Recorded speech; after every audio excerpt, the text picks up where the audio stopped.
May nais bang magsalita tungkol dito? Ito ay isang nakakabiglang, bagong labas na bodycam video ng nadatnan ng mga pulis sa Iowa nang pumasok sila sa isang frat house. Kailangan mong makita ito mula sa pananaw ko. Ano ba itong pinasok ko? Nakagugulat na may posibleng hazing sa isang frat sa 10 oras ng gabi. Nakakabigla at nakakatakot talaga at lahat ay nakuhanan sa video. Hindi sila masyadong nagsasabi ng lahat. Bakit hindi mo tanungin ng house dad, sino ka ba sa 30 taon? Dalawa ang sumusubok na makausap siya. Sige, tawagan mo sila. Hintayin mong makita kung paano umasta ang mga kapatid sa fraternity na ito. Nang pumasok ang mga pulis, isa sa kanila ang inakusahan ng pagpapahirap sa mga opisyal. Nasa kaso tayo na iniharap ng law and crime. Ako si Chris Stewart.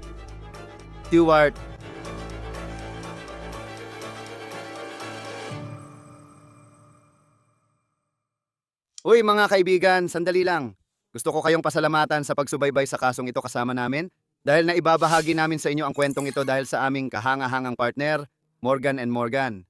May dahilan kung bakit. Ang On The Case ay top show sa YouTube at kaya rin Morgan & Morgan ang pinakamalaking injury law firm sa Amerika. Mahigit 35 taon na silang lumalaban para sa tao at nakakabawi ng mahigit 30 bilyong dolyar para sa kanilang kliyente. Ang kanilang track record ay patunay may mahigit 1,000 abogado sa 100 opisina sa bansa. Ang pagkuha sa Morgan & Morgan ay parang may hukbong lalaban para sa'yo. Isang kopo ng porsigidong makuha ang nararapat na kabayaran ng kliyente. Hindi pareho ang lahat ng law firm.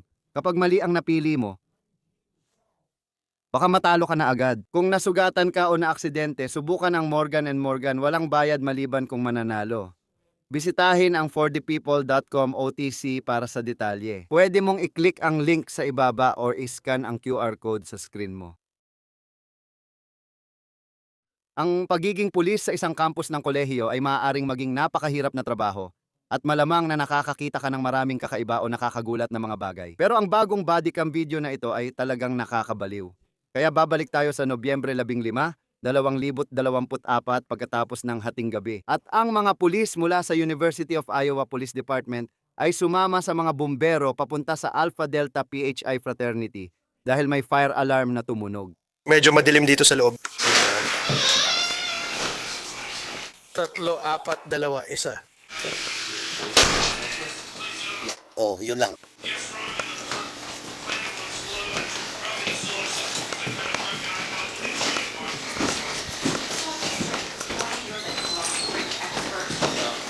Ibig kong sabihin, subukan mong magsabi ng totoo. That's what I think. Pwede ba akong makadaan?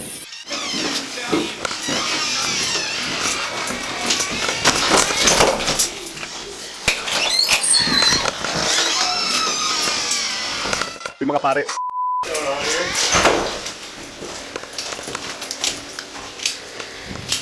Anong nangyayari? Sino ang namumuno? Sige, may 127. Maghihintay ako sandali dito.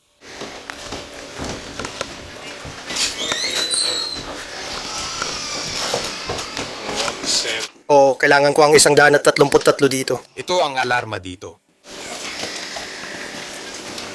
Sige, sino ang namumuno dito?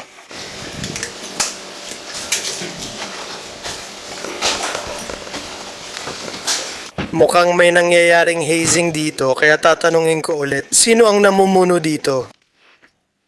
Pwede ba tayong mag-usap sa itaas? Dito tayo mag-uusap, sino ang namumuno? Ilan sa amin? Ibig kong sabihin, hindi ko alam, hindi ko talaga alam. Oh, hindi ko na kailangang sabihin sa'yo. Hanapin na lang natin ang namumuno dito dahil nakakabaliw na. Hoy, dito na nagtatapos mga pare. Pulis ito, dito na ito nagtatapos. Sino ang namumuno dito? Nasa itaas sila. Gusto kong i-pause ang video dito at suriin kung ano ang nadatnan ng pulis na ito. Mayroong 2 dosenang mga hinihinalang pledge ng fraternity, mga taong gustong mapasama sa fraternity na ito. Ilan sa kanila ay walang damit pang itaas at balot ng putik. May isang lalaki na mukhang may piring sa mata. Ito ang mga kabataang gustong mapasama sa fraternity. At kitang-kita na takot sila. Maging ang magsalita sa pulis o baka makapagsabi ng mali sa harap ng mga nakatataas.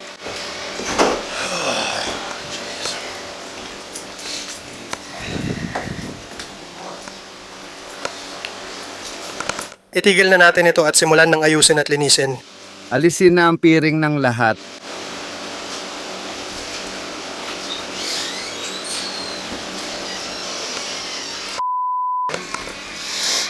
May nakikita ka ba doon? Wala, ang ibig kong sabihin, isa lang talagang delikadong paglabag sa fire code. O, ginagawa namin ng ganitong dami. May mga kama para sa natutulog doon. Di ko alam ang nangyayari. Sigurado.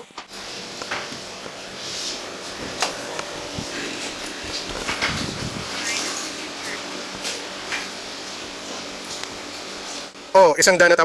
Isasama din kita.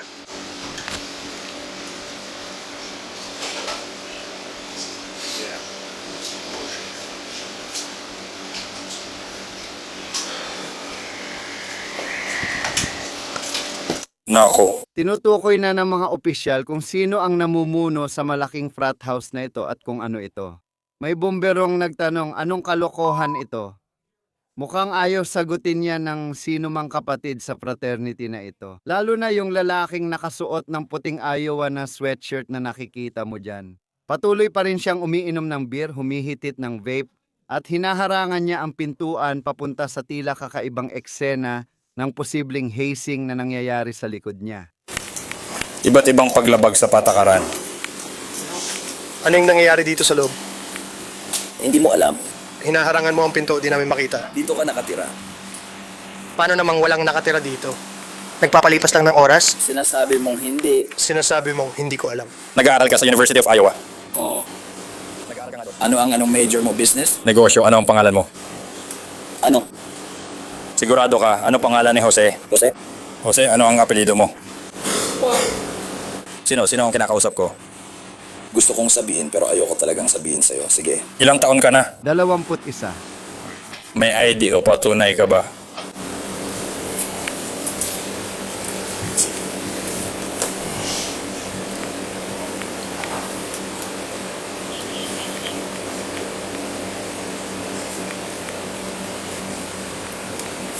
Sa tingin ko, peke ito. Ha? Sa tingin ko, peke ito. Sa tingin mo peke, sa tingin mo lang peke, o alam mong peke talaga. Magkaiba yon.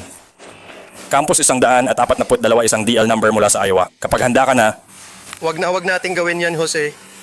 Jose ang tawag nila sa akin.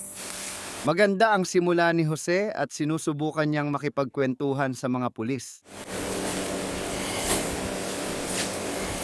meron ka bang totoong lisensya ng pagmamaneho o anumang totoong dokumento? Pinakatotoo na ito. Totoong-totoo ito, wala nang hihigit pa. Pakiusap. Please.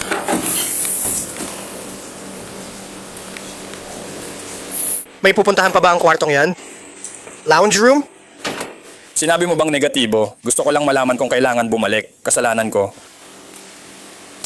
Malinis na record? Tingnan mo.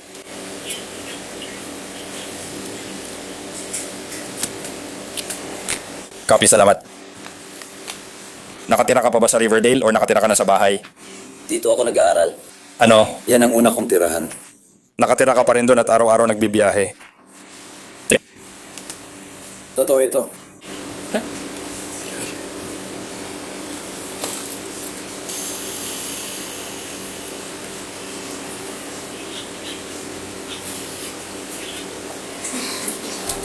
Tara na, golf. Itong dalawa. Kayo ba ay taga rito? Oo naman. Baka hindi ko na lang dapat hawakan ng kahit sino dito.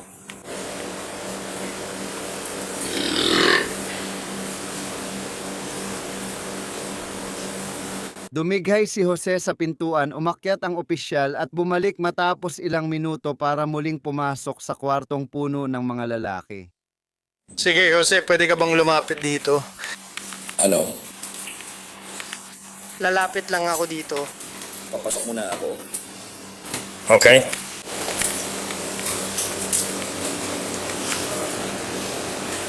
Kailangan ba ng medical na tulong dito? Meron bang napilitang pumunta dito? Meron bang nandito na hindi nakikilahok dito, halimbawa isang leader? Meron bang kahit sino dito na may physical na pinsala? Wala.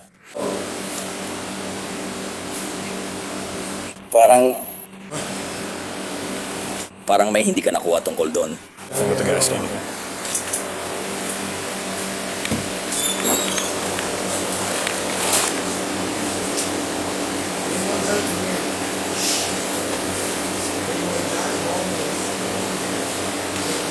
Ano yung nasa katawan niyo mga pare? Tubig lang. Tubig lang. Ano yung nasa kurbata ng lalaking yon? Di ako sure kung may Halika rito. low-rise. Hindi, doon ka lang tatayo. Ano? Dahil sinabi ko, Bahay ko ito. bahay mo ito. Ikaw ang may pananagutan sa lahat ng nangyari ngayon. Sige, mag-check-in ka dyan.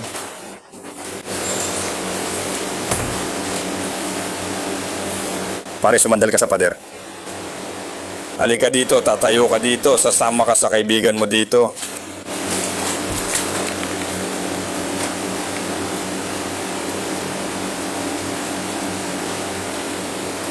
Miliken, kunin mo ang dalawang to, tanungin mo sila kung anong meron sa mga braso nila. Kayo, lilipat kayo doon.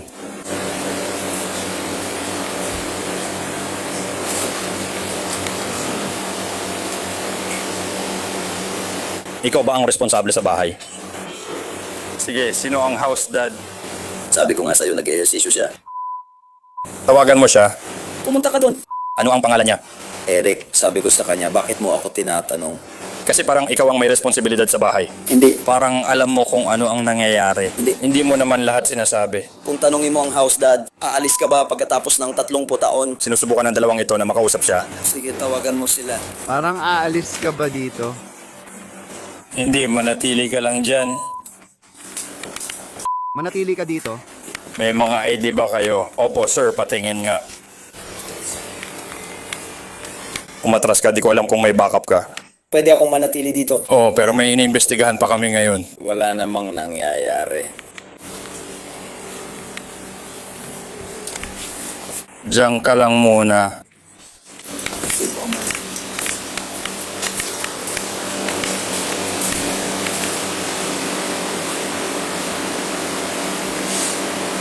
May gusto bang magsabi kung ano ang nangyayari? Meron ba? Kailangan ninyong makita ito sa pananaw ko. Ano bang pinasok ko? Pagdiriwang ng ano. Sige, ayos.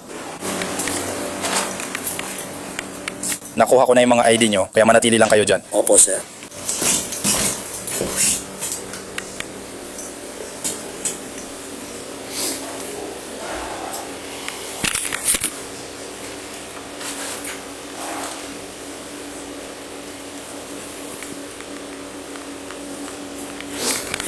Sige, kayong dalawa, umakyat na sa hagdan. Kaya mukhang ayaw talaga ni Jose na posibleng maging abogado balang araw na makausap ng mga pulis ang mga nakahubad na pledge sa loob ng kwartong iyon. At seryoso, kailangan ko talagang bumalik dito dahil sobrang nakakakilabot para sa akin na lahat ng mga pledge na ito, nagkukumpulan sila sa likod ng kwartong iyon na nakahubad sila. Ito ang nangyari ng subukan ng pulis na kausapin ang dalawang pledge. Mapapansin mo talaga na itong grupo ng mga bata na sinusubukang makapasok sa fraternity, sobrang sunod-sunuran sila sa mga miyembro ng frat na ito. Sige, kayong dalawa, itaas nyo ang kamay nyo at ihihiwalay ko kayo. Nandito kami para sa pampublikong kaligtasan sa puntong ito. Ano yung nasa mga braso nyo? Wala lang. Saan kayo pupunta ngayon?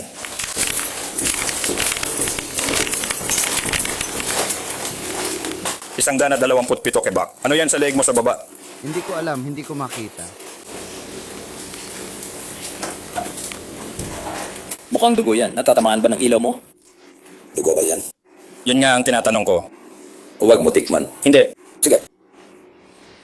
Nakikita mo ba kung bakit kami narito? Bakit kami nagtatanong? Hindi ko alam, maling tawang nakuha niyo.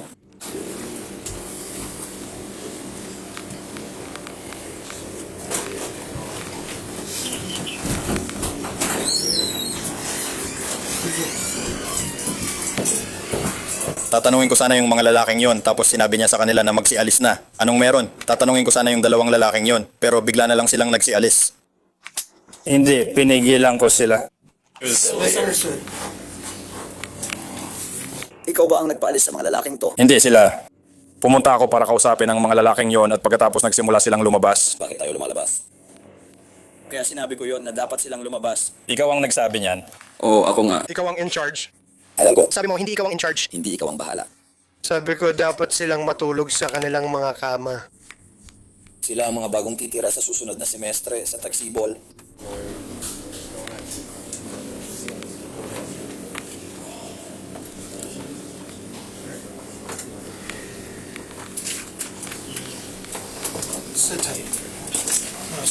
Ayan ang house dad. Sige. Kaya nandito ang house dad. Oo.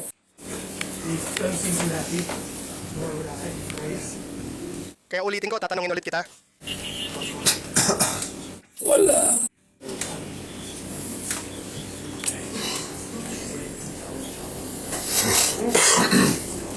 Ayos lang tayo sa ngayon. Sinusubukan lang umalis ng mga tao.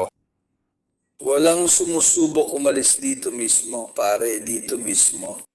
Sige, Nasa iyo ba ang dalawang ID mo? Sige, tingnan mo. pwede ko silang tingnan dito mismo kung gusto ko. Sige, pakinggan natin. Sige, ayos ngayon. Kailangan naming i-blur ang sinabi ni Jose pero gusto lang naming siguraduhin na alam mo ang sinabi niya. Tinawag niya ang opisyal ng homophobic na mura na nagsisimula sa F. Ituloy natin. Heto. Wala kang nakuha. Sige. Walang apoy o kahit ano dito. Kaya nga kami nandito. Kayo, hubarin nyo lang ang mga damit nyo. Pagdiriwang, magandang kayamanan, liwanag. Pwede ko bang payagan kahit sino maging pulis ngayon? Siguro. Pag-isipan mo muna yan.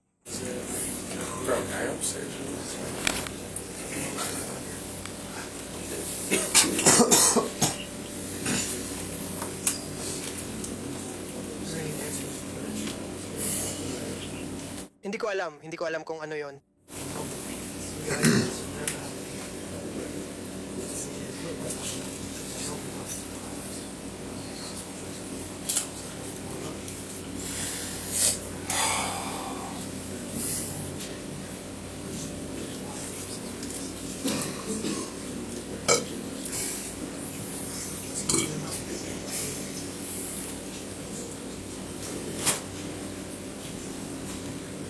Here's the light you want to turn on. You want me to turn on? Light. Wala akong pakialam. Yan ang splash.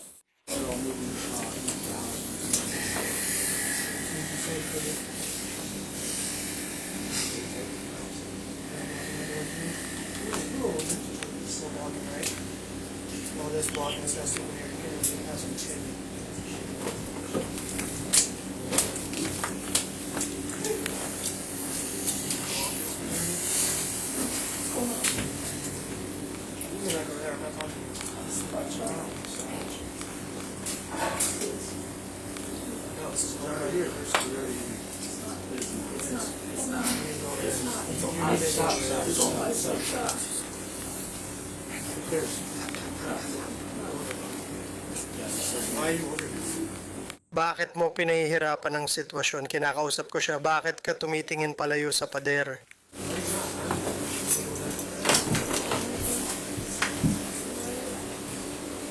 Bakit mo ito ginagawa sa akin? Hindi ko naman ginagawa. Kayo, pwede nyo ba silang sabihan tungkol dito? Hindi ko ginagawa. Wala akong kinalaman doon.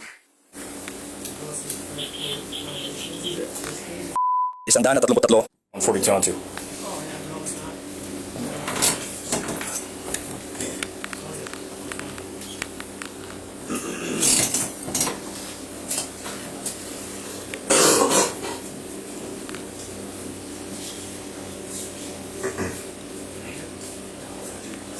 May ilang tao na maaaring tumingin dito at marami ang nakapanood ng bodycam video na ito nang kumalat ito ngayong linggo. At talagang pinapalakpakan nila ang isang tulad ni Jose. May isang komento na nagsasabing siya ay naninindigan.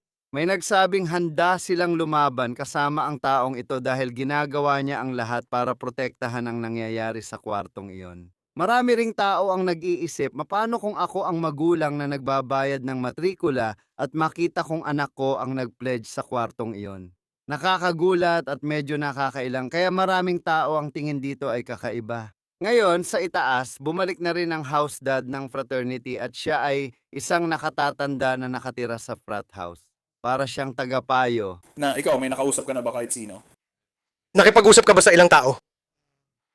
Sinusubukan lang naming ayusin ito, kung sino ang mga kasali at kung sino ang namumuno dito. Wala talagang nagsasabi ng totoo tungkol dyan. Pakiusap. Pagkatapos bumaba sila, binuksan nila ang ilaw at nagsimulang kumuha ng litrato. Kung sakaling maging isang uri ito ng investigasyong kriminal, ito ang kwarto kung saan naroon lahat ng mga pledge. Ngayon, ang magandang balita ay walang nasaktan. Paumanhin po. Pasensya na po, sir. Salamat.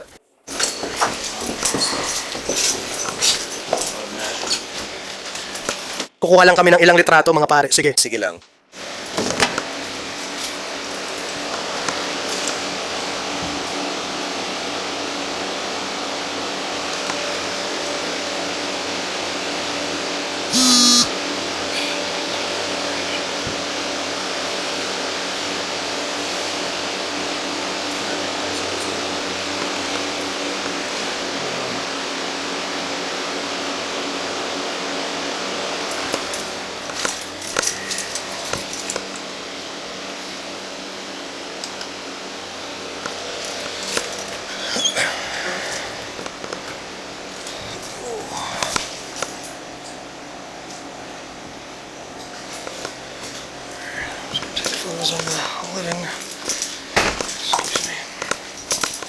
May ilaw ba dito?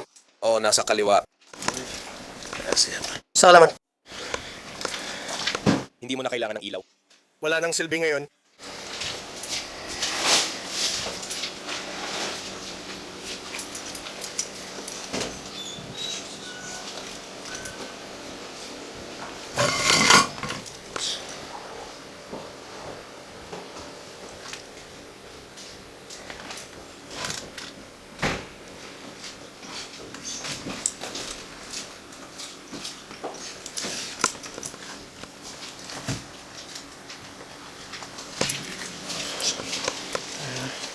Dahan-dahanin natin ito.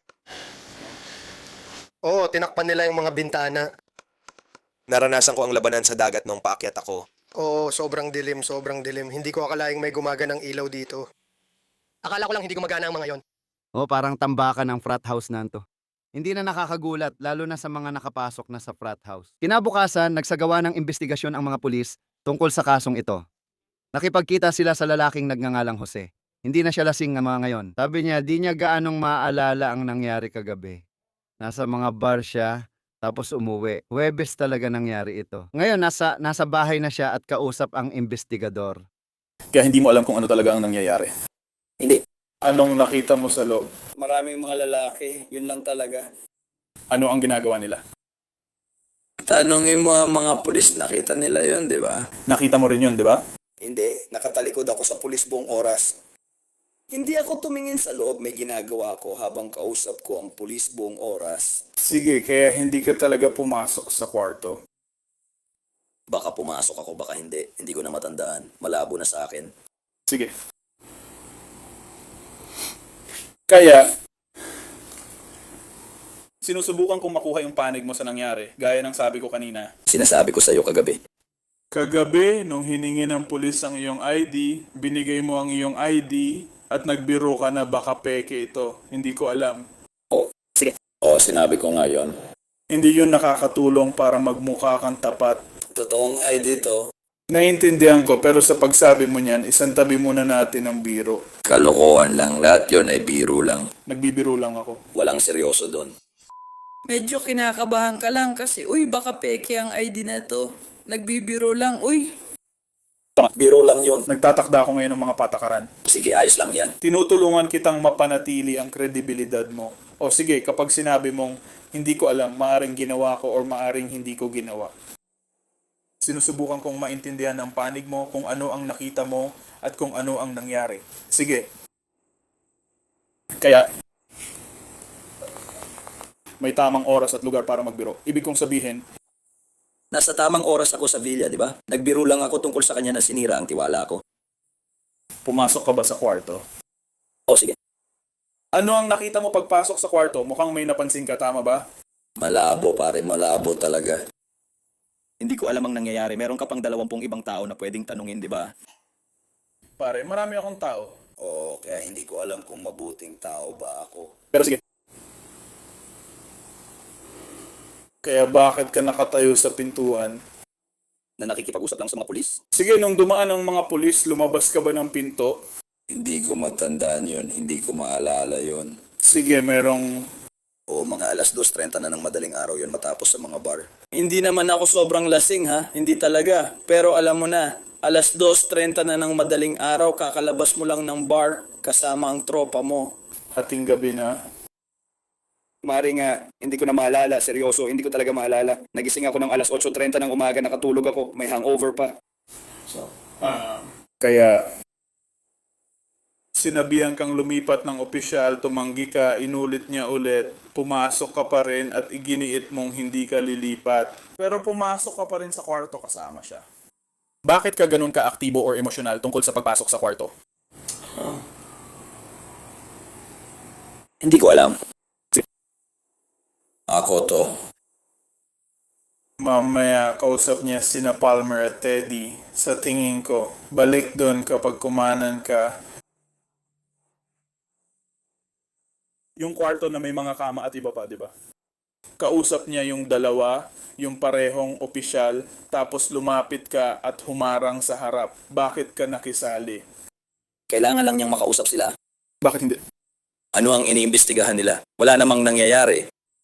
Kaya sinusubukan nilang alamin kung ano ang nangyayari sa kwarto ko. Hindi nila alam. Bumaba lang sila kasabay ninyo. Ang ibig kong sabihin, walang nakakaalam sa nangyayari. Kayo ang mga investigador, mag-imbestiga naman kayo. Gets nyo ba ang ibig kong sabihin? Nagtatanong ka. Yan nga ang ginagawa ko. Nagtatanong ka sa isang grupo ng mga 18, 19, 20 taong gulang tungkol sa nangyayari. Nakakatakot to. Hindi ko alam ang nangyayari. Walang nakakaalam kung ano ang nangyayari. Ni ako mismo hindi ko alam ang nangyayari. Paano natin malalaman kung ano ang nangyayari? Paano kung wala namang nahuling maling tao? Okay, kaya sila nagtatanong kasi hindi mo alam at kaya hindi ka nila tinatanong kasi sinabi mong hindi mo alam ang nangyayari. Kaya kailangan nilang magtanong sa iba para malaman ang nangyayari kasi di mo alam. Sige. Di ba? Kaya yung pagsingit mo sa usapan na yon, anong mabuting maidudulot nun? Hindi nila kailangan makipag-usap sa mga pulis. Hindi ko nga alam kung ano. Bakit ikaw ang nagdedesisyon kung sino ang dapat nilang kausapin, di ba? Ang sinasabi ko lang, mga kaibigan ko sila, tropa ko sila. Di ba? Nag-iimbestiga ang mga pulis tungkol saan sinusubukan nilang alamin kung ano ang nangyayari. Kung ano ang nangyari sa loob ng kwarto, ano na ang narinig mo? Kaya nag-iimbestiga sila. Hindi ikaw ang nagdidikta ng investigasyon, di ba? Para iyon sa pulis. Para sa amin ang mag-imbestiga. Oo, pwede ko naman, di ba? Naintindihan mo naman yun? Oo. Kaya bakit mo dinidiktahan kung sino lang ang pwedeng kausapin ng pulis at kung sino ang hindi nila pwedeng kausapin? Sinasabihan ko lang ang mga tropa ko na huwag makipag-usap sa kanila. Yun lang, okay. Ibig sabihin nakikialam ka sa mga pulis? Hindi naman. Hindi niya kailanman sinabi. Oo. Kung hindi ka tumabi, aarestuhin ka. Hindi niya sinabi yon. Nung sinabi niya sa'yo na lumayo, sinabi niyang umalis ka. At pagkatapos ay sinabi niya ulit habang lumalayo ako. Hindi mo ginawa. Kaya sinabihan ka niya. Gusto ko nang tapusin ang pag-uusap na ito ngayon. Pakiusap dito na lang. Kung may mangyari, tawagan mo lang ako ulit. Naging masaya ito. Salamat mga pare. Efo. Una, Kaya makikita mo ang lalaking yon. Sinabi ni Jose sa mga pulis na umalis at gusto na niyang kumuha ng abogado. Krimen ang hazing sa estado ng Iowa. Ito ay itinuturing na isang kriminal na misdemeanor pero wala namang makakasuhan tungkol doon. Ang tunay na pangalan ni Jose ay Joseph Gaya. Ito ang video niya nung siya ay pinosasan at inaresto. Hinarap niya sa kasong panghihimasok sa investigasyon ng pulis. At ayon sa KCRG TV, mukhang handa siyang dalhin ang kasong ito sa korte. Pero ibinasura ang mga kaso laban sa kanya. Sinabi ng kanyang abogado na walang puwersa o banta laban sa pulis ng Universidad ng Iowa na pumigil sa investigasyon. Ayon sa TV station, hindi estudyante ng Universidad ng Iowa si Gaya at hindi na rin siya nakatira sa fraternity house ngayon. Tungkol naman sa mga kapatid ng Alpha Delta Phi, inimbestigahan ng universidad ang mga nakita natin sa bodycam video na iyon. At nasuspindi ang fraternity mula sa Universidad ng Iowa noong Pebrero 2025. Ang pinaka maagang petsa na maaari itong maibalik ayon sa lokal na media ay ika-1 ng Hulyo 2029. Iyan na ang lahat para sa kasong iniharap ng Law and Crime. Mag-subscribe kayo sa amin sa YouTube at Spotify. At ngayon ay nagla-livestream na rin kami sa Peacock. Ako si Chris Stewart. Magkita-kita tayo sa susunod.